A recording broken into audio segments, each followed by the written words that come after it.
Yeah, so just like any other migrant, I would say we just don't come straight to buy a property. You start off renting out.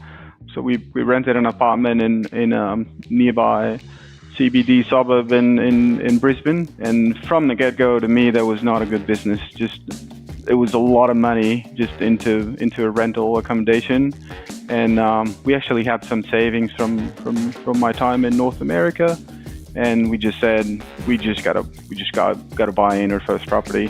Took advantage of the first home owner grant, moved into the property, and then everything's just started to click. Obviously, started to get a bit more educated into property investment, came across Dashdot's podcast, and from there we just decided, hey, let's probably just purchase a second property after a year and a half, which I know it seems quite of a short time frame.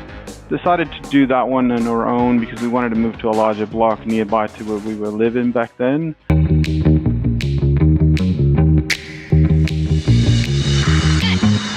Hello and welcome. You're listening to Dashdot Insider, the auditory epicenter for passionate property investors seeking a life of freedom, choice, and abundance. Joining me today, this is a very special guest, another one of our fantastic clients. I'm speaking today with David Restrepo. David, how's it going? Yeah, good, Emil. Thanks for that introduction. All right. Well, a little bit of background for everyone listening about David. David is originally from Colombia, is that right? That's right, Emil. Yeah, and Colombia, South America. Whereabouts in Colombia? It's the second largest city. It's called Medellin. Probably most people would know it for Pablo Escobar's series. Yeah. Okay, the Medellin cartel, all of that Medellin cartel. That's right. Fortunately, okay. But yes. But you got out. Yes. All right. Now, one thing I find really interesting about your story is that you're relatively new to Australia compared to a lot of people that we work with at Dashdot and a lot of the team at Dashdot. How long have you been in Australia now? It just came up to 4 years, actually. We just did a citizenship test last week. So, yeah, 4 years now. Ah, nice. Okay. And you've come with skills and helping the Australian economy. Everything's looking really good on that front. Now, you have two properties, right, that you've bought through Dashdot. And I'll tell everyone listening a little bit of detail on these. One of them is an absolute screamer. It was bought in Townsville for $362,500. And that was 16 months ago. Well, actually, yeah, that was 16 months ago. We have a May valuation. And the May valuation is $464,000. So that's already up almost $104,000 just in those 16 months, right? So we're looking at total gross since purchase of 28%. So it's an absolute ripper of a property, gross yield 6.6%. These numbers are absolutely fantastic. Now, one thing that you've also done is bought another property, and that one is in South Australia. We don't have any new valuations on that or anything like that because it's very, very recently, right? You only just settled on that one? Yeah, it was on the 16th of August, so not long ago. All right, nice. So going back to that Townsville property, the one that you bought for $362,000, that May valuation was $464,000. Now, at the time of recording this, we're in September, which means in another month or two, we'll probably be coming up for a 6-month reval. And so, I don't know, do you reckon you'll get 500?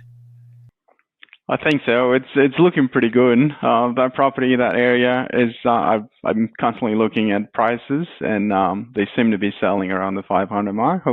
Fingers crossed, that's probably where it's going to land the next valuation. All right. So if you're at 500, then that means that you've made probably about 140,000 in equity growth, which is probably going to be a bit more than 140,000. Yeah, it's a little bit more than 40%. Yeah. Mm-hmm. It's creeping up on 40%, and that'll be over the course of about 20 months, something like that. So it's a very, very impressive property. Now, I'd like to go back to your story a little bit. You've said that you moved from Colombia, and then when we were chatting beforehand, you moved to North America and then to Australia in 2020. So just to set things up so that we can sort of understand who is David Restrepo, can you tell us a little bit about the background and what brought you to Australia? Yeah, sure. No problem, Emil. So, yeah, I was born and raised in Medellin, as I mentioned. Started straight from uni and started working with oil and gas in 2011. Worked for a big company, corporate work. Then in 2016, there was a bit of a turn down in the business as a commodities, oil and gas. And then I was just temporarily out of job. And I just decided to apply for a skill visa in Australia in the meantime. So 2016, I decided to, hey, let's maybe have a plan B to move to Australia with a skill visa. And then in 2017, the same company said, hey, we got you a job in North America, in West Texas. And I decided to continue with the permanent residency in Australia process, but also move to North America to just give it a try. I was working for that company for a long time already. And then in the first year, in 2017, in North America, the permanent residency came through for Australia. Decided to come for a short visit and moved back to Texas. Stayed there for another 3 years until COVID hit. That industry got hit pretty hard in 2020 when I just definitely lost my job. They didn't have a job for me anymore in North America, and I just had to come back to Colombia. Then borders closed. Colombia was fully closed to even for citizens back then. And Australia was open. We had the PR, and then just decided, hey, let's just make the move now. It seems like quite a safe place back there in Australia. And decided to move across, move my family. My daughter was almost 2 years old back then, both without a job. It was tough, but I think it was the greatest decision we've ever made. Yeah, why do you say that? Oh, well, life has changed a lot since we moved to Australia. My wife's got a really good career now. I was able to find an engineering job straight away as well, and I've been progressing quite nicely. In the investment front as well, it's just been going well. The way to raise our kid here it's just an amazing country to live in, to be honest. I 100% agree. And one thing Australia desperately needs is skilled migrants to help build the economy, because without skilled people working important jobs, especially in the engineering field, engineering, tech, etc., it's going to be tough for Australia. So one thing I'm curious about this. I would say it's probably quite rare that somebody would come to Australia from another country, having born and raised in South America, born and raised in Colombia, worked in Texas, seen Australia a little bit, and that quickly to work out that property is the asset class of choice because it offers the best risk-adjusted returns. How did you come to that sort of conclusion? Yeah, so just like any other migrant, I would say we just don't come straight to buy a property. You start off renting out.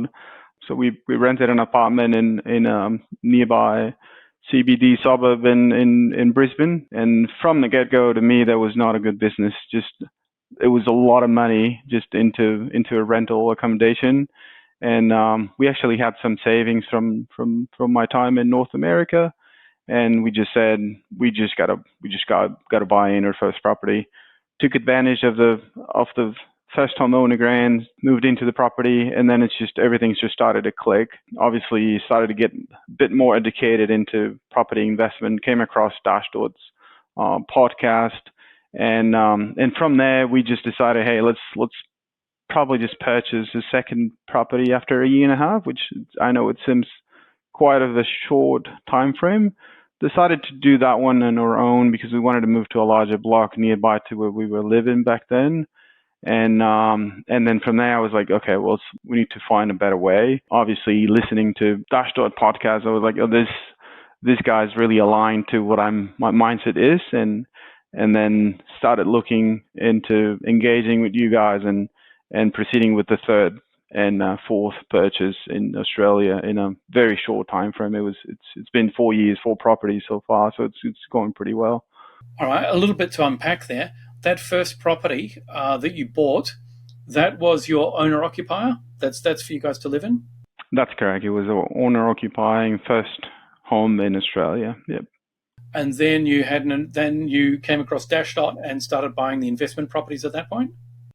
Yeah, it was in parallel. So the second one, because we wanted to move to a larger block, that one was without Dashdot's engagement. We moved to a larger block, principal place of residence, decided to leave that first property as an investment, and at the same time engaged with Dashdot and proceeded with the third property. So now you've got 4 properties in total. One is your principal place of residence. One is something that you bought originally as a principal place of residence, but has now become an investment property as you move to what is now your principal place of residence, plus 2 investment properties through Dashdot, one of which you've only just bought, you just settled a month ago, and the other one looks like it's had about $140,000 worth of growth in a pretty short space of time. So I can totally understand coming to a new country and you see all of this rent disappearing, and then naturally you think, right, well, instead of paying all of this rent, how about we buy something? That seems like a completely logical, kind of sensible thing for people to do. But you've gone a step further and started investing and looking at your money going, right, well, actually, we're not just going to be property owners. We're going to be property investors. Now, there are so many other things that you could look at and that you've told me that you did look at: stocks, metals, crypto, lots and lots of different investment opportunities. What was it that kind of locked in property, or what was it, a light bulb moment? What made you think, yeah, property's the way I want to go?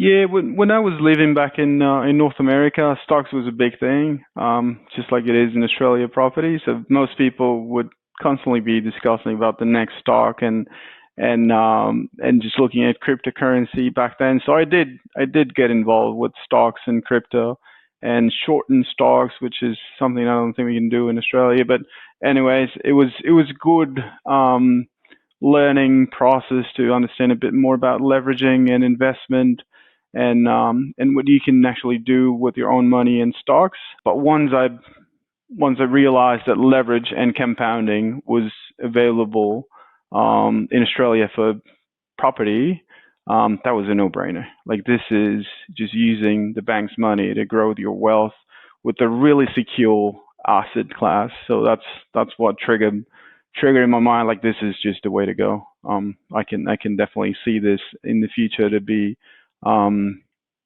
more effective than stocks. It was just like that clear to you. It was just like, okay, property, obviously, kind of thing. I'm a numbers-driven person. I do a lot of analytics in my work, and then looking at the numbers, looking at the trends, looking at the cost of property and how it increases in Australia. I'm like, this is a no-brainer to me. So that's where I just decided, hey, let's push a bit harder. Let's go harder with investing in property. I do find highly analytical people often just, when they come across property in Australia, it's like they see the code in the Matrix. It's just like, yeah, okay, obviously that's what you do. And if you do that, and then you do that, and then you do that, then you end up becoming wealthy. All you need to do is make sure that you have you follow a couple of sensible rules, like don't over leverage, don't put too much cash flow pressure on yourself, simple things like that, right? But also, you mentioned that you're a very analytical person. How did that help you when it came time to choose what sort of property or agency to work with? Yes, so definitely Dashdot is pretty heavy on data analytics and just processing all this large amount of data sets that are coming through, I would say, daily. So it helped me just gain confidence in obviously the process. But yeah, technically, I like to see numbers. I like to see what do you guys do with the Apex report, what do you guys do with portfolio planning, and all these numbers. And then obviously I run my own and I triple check them and make sure that they're right. And that just gives me more confidence on what I'm doing. Yeah. Were they right? They made sense? Oh, 100%. Okay, they do make right. Even the first property even exceeded, the one in Townsville even exceeded what you guys forecasted, and what I could see at the time was, this is way more than what I was expecting. Okay. Oh, well, I'll have to wind the tech guys up about that. They like to be sort of super, super accurate. And even though the property's done better, then they're going to want, they'll, I imagine right now they're looking at that data going, what's happened? How do we improve? How do we improve the model? Right. So that's a good result. I'm just thinking, when you're buying a property in a country that you might not be that familiar with, any hesitancy, fear, anything like that? Or are you just sort of someone who's just like, yeah, we've got to do it. We go for it and sort of tough it out? No, it's always a risk. Like any investment is a risk. But the more educated you become, the more confident your decision is. So it was not a blindfold decision to go with you guys. Obviously, there was a fair bit of research on my end to make sure that I was doing the right thing. Obviously, discussing with my wife. So no, technically, there was a lot of research behind scenes to pull the trigger into what we wanted to do. Okay. And what does your wife do? She's also an engineer, so she works for a small company doing safety and quality control. Okay, nice. Well, it's good to be an engineer. It's seldom that the engineers are out of work, right? AI can come for a lot of people, but engineers may well be the last one standing and may just have roles augmented or supplemented by AI, but not outright taken over by the robots. Hopefully anyway, right? Because we're going to need engineers to fix the robots anyway. Yep. All right. Now, did you have any specific concerns or specific worries before purchasing your first property? There's always worries about how much can I borrow? Am I going to be able to sustain the property? What is the best structure? So obviously, coming from overseas, the company trust structure was not very clear to me. But then again, I surrounded myself with you guys, which brought along a really good, savvy mortgage broker and an accountant.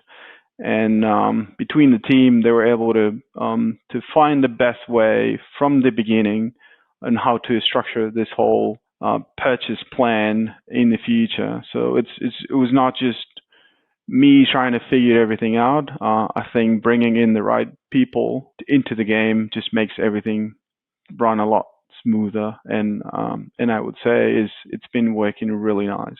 Just as you're saying that, I was sort of imagining, what if I decided to go and buy property in Italy or something like that? The first thing you would want to do is make sure that you've got a good team around you who are going to be able to support you and make sure that you make the right decisions. If I just went over there and it's like, oh yeah, how do I buy a property, and ask the vendor, and then sort of, oh, he says sign this, you could be in all sorts of trouble. So smart move. I would definitely say smart move. Get the right broker, get the right accountant, everything like that. All right.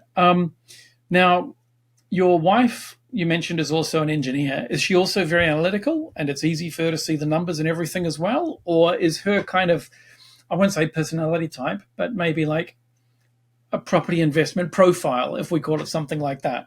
Is she very similar to you? Not when we started. Definitely not when we started. But now she's coming along to just review the numbers with me, review the plan, have a look at the yields, have a look at what we're doing next. So she is now getting a bit more involved. But yeah, technically at the beginning it was just myself. Now it's just being a bit more of a team effort these days. Okay, so you were driving it at the beginning, and the reason I'm asking this question is because we do have a lot of people who purchase property or they appear on the podcast, and often in a marriage, civil union, whatever, often there's one party who's sort of driving it, right? One person kind of sees, property's the way. Let's get some and let's get it moving. Would you have any advice? And it's totally okay if you're a blank on this one, but would you have any advice? Would you have any advice to someone who has a partner, a spouse, whatever, who's not quite on board with property yet? How do you get them to be like, yeah, I understand now, and yeah, we're in this together, and all of that? Any pearls of wisdom at all? In my opinion, it's always good to begin with the end in mind.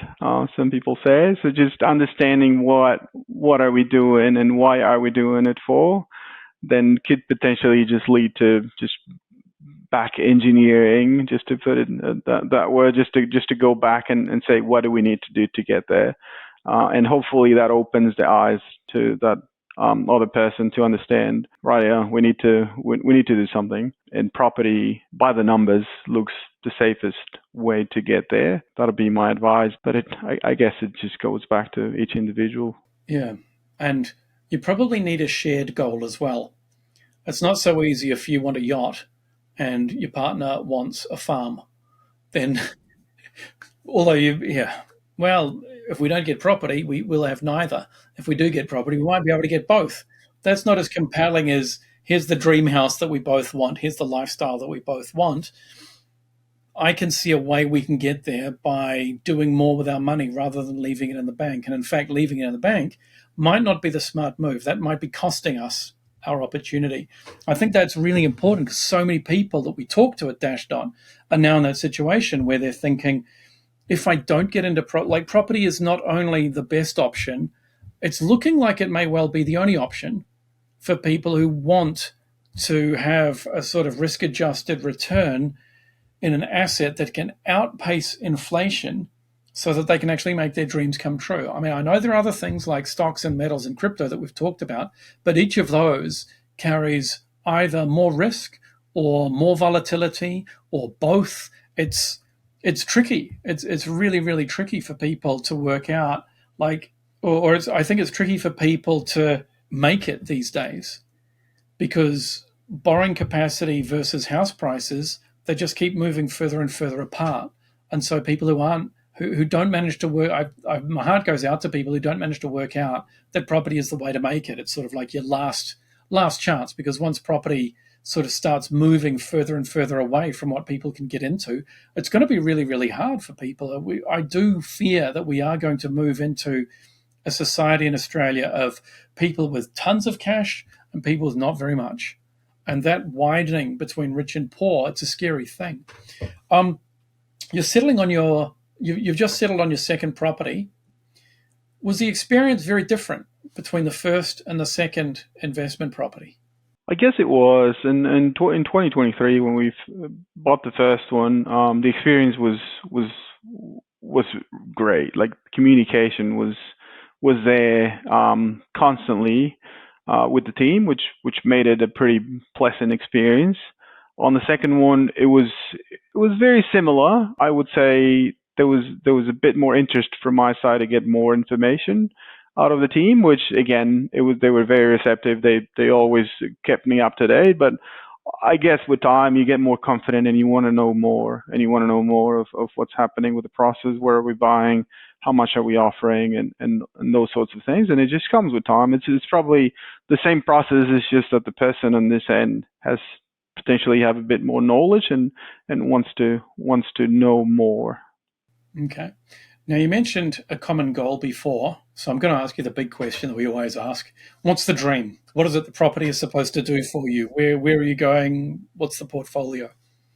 Yes, definitely. We do have numbers in mind. It's not only money related numbers. It's also a bit of an age related. We are looking into potentially an early retirement, and obviously coming from overseas, at some point we want to come back to a family and be supportive when they need us. And we just don't want to be in a situation where we're dependent on a job to be able to pay the bills in the future. So we do want to basically own our own destiny. We want to be flexible in the sense that if we need to travel overseas to be by our family, we can do it without hesitation. That'll probably be a bit of like a freedom type of goal.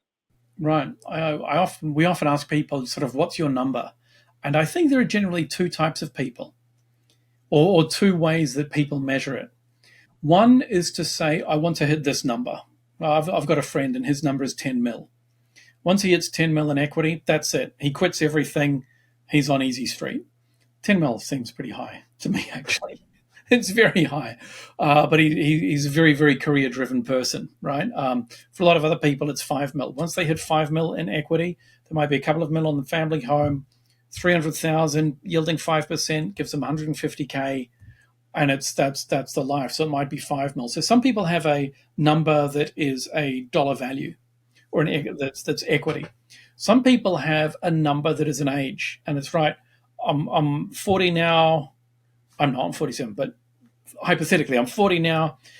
I'm going to work until I'm 55 on this plan. What I have at 55, I hold. That's it. I'm downing tools because I want to have another 30 years approximately after that where I'm actually enjoying life and not missing out on 10 years from 55 to 65 or something like that.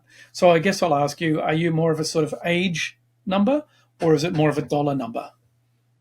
Both. So we're chasing 3.5 mil equity wise, and by 45. That's our goal. That's very young. And you've got the plan and everything like that. That's what it looks like. That's what it looks like on paper. Yeah, I know conditions change, and you might move the goalpost a bit further out or closer, depends on the conditions. But yeah, technically that's what we're working with at the moment. Right, but being able to down tools at the age of 45 must be a fantastic sort of a feeling. Yeah, it's hopefully we can get there. Yeah, we're doing all we can. How many years away is that? That's another 9 years Another away. 9 years. Okay, so Yep. everyone at home gets their calculators out and has worked out that David is 36. So the dream is you've got 9 years. You're going to continue to accumulate properties in the same way that you have with these two. In 9 years, you have 3.5 mil. Maybe if the tech guys are playing a little bit conservative with our modeling, might be a little bit sooner than that. If you get there at the age of 43, are you going to down tools? You're going to go, let's keep going for another couple of years. Let's leverage up, get another couple of properties, sort of thing. Could be. Like, I cannot predict the future, but yeah, you got to be flexible with your goals as well. Like, you sometimes being that rigid is not beneficial, but could be. If it comes sooner, why not? Okay. And how many properties do you need in order to hit that 3.5 according to the model? Looking at it, potentially 5 or 6 properties, including all principal place of residence. So we're not far away from getting there, and then just planting those seeds and just let time do its thing. And if with the right asset selection, then I'm sure we're going to be there. Okay. I'd have to say, you do also seem somebody who's remarkably relaxed. Do I? Yeah, like really chilled out. Are you someone that takes on a lot of stress, or are you someone that sort of like stresses for other people? You just do your thing. Well, my job is quite stressful. I've learned to manage the stress with my career, so I try to take things like calm in a certain way. Yeah. All right. Do you get super excited when you're about to buy a property, or is it just sort of like, oh yeah, another one for the portfolio? It gets exciting and stressful, but yeah, ultimately, if you're making the right decisions, then it just comes a lot easier on you. So unless I don't trust who I'm working with, then I guess it'll be quite stressful. But if you surround yourself with people that give you the confidence that everything's going to be all right, you've seen it, there's proof of that, then it just makes it a lot more easy. Right. Yeah, that makes perfect sense. We often say that buying a property is often a series of small celebrations, because you pop the champagne when the offer gets accepted. You pop the champagne again when your finance gets approved, and then you pop the champagne when you settle. And then sort of that's how it goes. And if it's your principal place of residence, you pop the champagne again when you take possession and actually move into the place and spend your first night there. It is a series of celebrations. And then I imagine 9 years down the track, it'll be a pretty massive culmination of a lot of celebrations of making the right moves in property. David, I think that's just about everything that I wanted to ask you today. Thank you so much for sharing your experience and your property journey. I think it's absolutely fantastic. And yeah, I can definitely see if you have 4 properties already, including the principal place of residence, you're going to need maybe 2, 3, something like that more in order to start fulfilling your plan. I have a sneaking suspicion. It's just a suspicion, though. Don't hold me to it. But I have a sneaking suspicion that I think you'll probably get there before 45. I think you'll have the options. You'll have the freedom, choice, and abundance to start deciding what to do. But essentially, it all came down to having the courage early on, having the smarts to work property up, but then having the courage to go, yeah, okay, let's actually do this. Let's get an investment property. Let's think about it methodically. Let's find the right people, build the right team around me, the broker, the accountant, etc., who are going to be able to help you make really, really smart decisions. And that property in Townsville, that 140K that it looks like it's probably gone up around now, like that's huge. And just having 1 or 2, like if you can really pick the right property early on, you can see how much it sets up your whole portfolio from that point.